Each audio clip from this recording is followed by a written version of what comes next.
Welcome to A Guide to Every Deck in EDH. This week we're looking at the new commanders from Outlaws of Thunder Junction, and today it's going to be Marchesa, Dealer of Death. So Marchesa is a Grixis commander, 3 mana, 3/4. She says, whenever you commit a crime, you may pay 1 generic mana. If you do, look at the top 2 cards of your library, put one of them into your hand and the other into your graveyard. So basically, whenever you commit a crime, which is targeting an opponent, anything they control, including spells on the stack, and or cards in their graveyards, that is a crime. So any targeted spell or ability has kicker for 1, look at the top 2, 1 goes to hand, 1 goes to the graveyard. So obviously, being a Grixis commander, there are going to be certain things that are just givens given the power level of something like a Grixis commander. So toss Consult Oracle into the deck just to make this better. But if you're not so keen on running infinite combos or game-winning combos that just involve playing 2 cards really easily, you're not so much of a fan of the CEDH scene, you can, of course, obviously just cut these little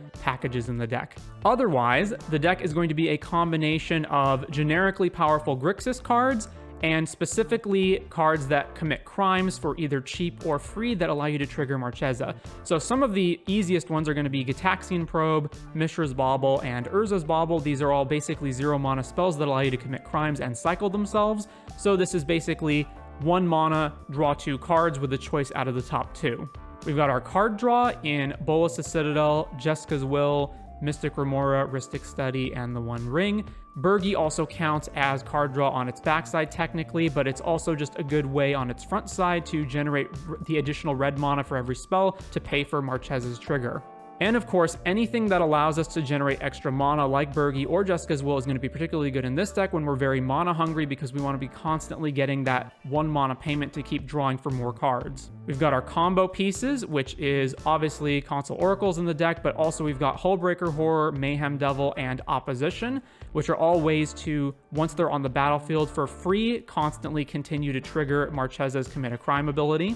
We've got some counter spells, Offer You Can't Refuse, Dispel, Fierce Guardianship, etc., etc. Again, all of these allow you to technically commit a crime, so if you've got the extra 1 mana lying around, all of your counter spells allow you to redraw into another card. For our fast mana, we add Stormkiln Artist, where of course we're going to want Lightning Greaves because once Marchesa's on the field, we want to make sure she's not dead.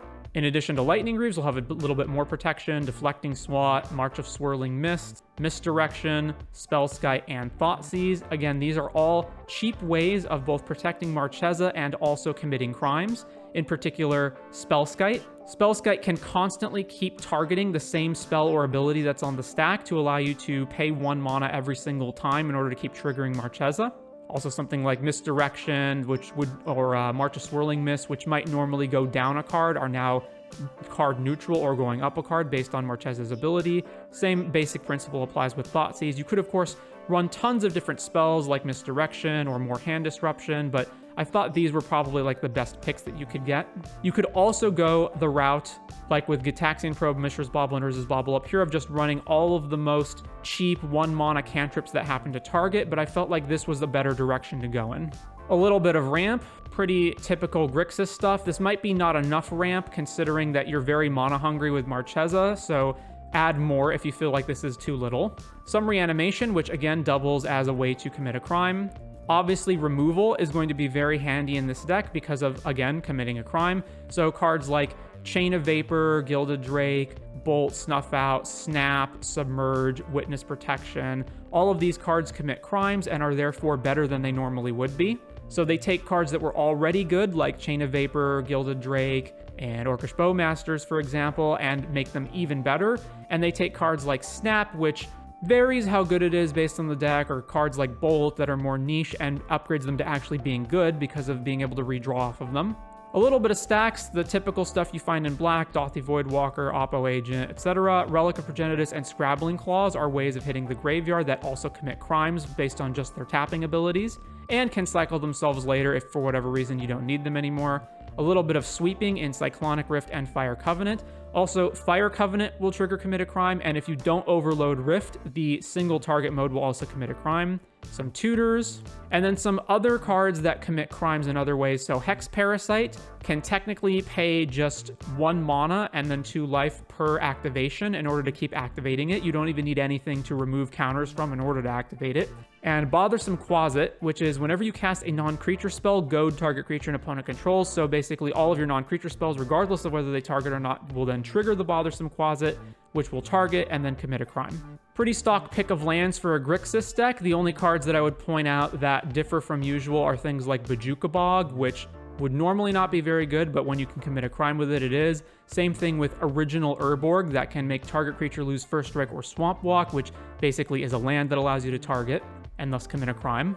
And yeah, that is basically going to be the extent of Marchesa. There's obviously many cards that you could play in the deck that I opted not to. So once again, in particular, that's going to be cheap cantrips, like for 1 mana that just happen to target regardless of whatever it is they do, other cheap removal spells that may not have been included here, or other combo pieces. So things like Hullbreaker, Mayhem Devil, and Opposition Agent may be able to win the game on their own. Hullbreaker obviously always has the ability to loop mana rocks that can go positive, but you've also got these ones like Opposition and Mayhem Devil that don't specifically combo with anything in the deck, but are just ways of triggering commit crimes over and over to keep getting more value off of Marchesa. But yep, that is going to do it for Marchesa.